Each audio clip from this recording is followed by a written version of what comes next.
For 50 years, the progress of the microchip followed a steady rhythm: shrink the components, double the power. But we have finally reached a frontier where the traditional rules of physics no longer apply. Transistors are now being engineered at the 2 nanometer scale, roughly the width of 10 atoms. At these dimensions, silicon behaves erratically. The gates are so thin that electrons simply leak through them, causing chips to hemorrhage power and generate uncontrollable heat. This physical limit arrived exactly when the demand for computing surged. Training modern artificial intelligence requires a massive concentration of specialized hardware, pushing these stressed components to their absolute breaking point. To bypass the physics wall, the industry pivoted. Instead of trying to pack more onto a single flat chip, engineers began splitting the design into smaller, specialized modules and restacking them into complex, vertical architectures. This is advanced packaging. It essentially turns the microchip into a 3-dimensional assembly, allowing different components to be joined by high-speed vertical interconnects that were previously impossible. This pivot saved the tech industry's roadmap. It provided the compute power needed for the AI revolution. But it also required a manufacturing process so complex that it forced the entire global supply chain to contract. The quest for limitless AI performance has inadvertently engineered a massive geopolitical vulnerability, a single point of failure that now threatens the stability of the entire global economy. Producing these multi-layered architectures requires a level of precision that moves beyond traditional chip fabrication. It demands massive, hyper-specialized facilities. The mechanical challenges are extreme. Silicon wafers must be thinned down to less than 10 microns, roughly the thickness of a human hair.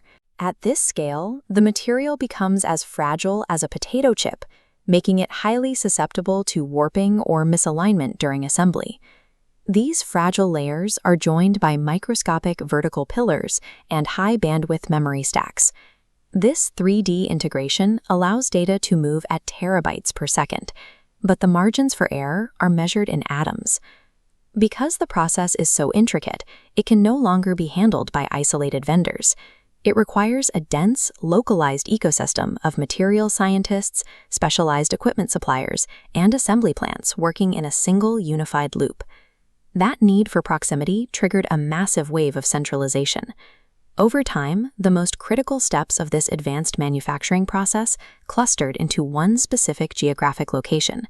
This chart shows how concentrated the market has become. For logic chips smaller than 10 nanometers, the essential components for modern AI, Taiwan currently controls 92% of the world's manufacturing capacity.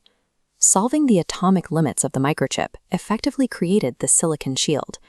The entire global tech economy is now functionally at the mercy of Taiwan's geography.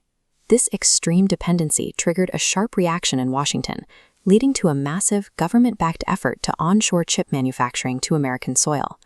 The CHIPS Act committed $50 billion in federal subsidies, aiming to mobilize $200 billion in total domestic investment through the end of the decade.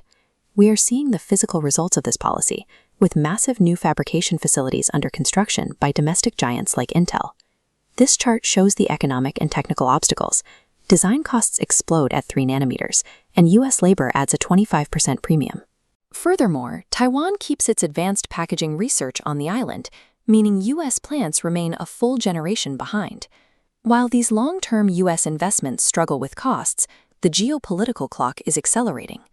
Regional tensions are manifesting in increasingly aggressive naval exercises and blockade rehearsals.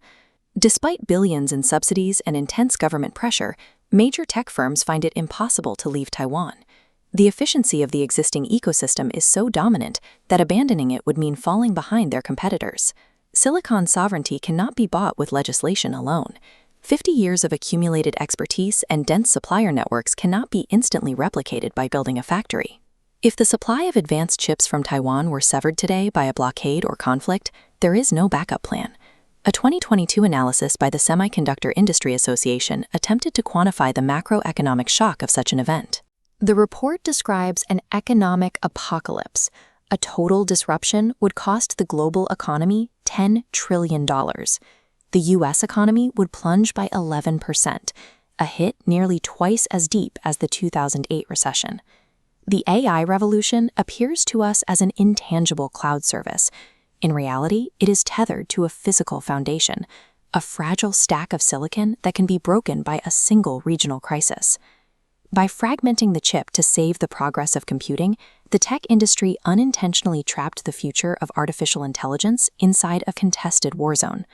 Our digital future isn't inevitable. It is a precarious vertical assembly, sitting directly in the crosshairs of the world's two superpowers.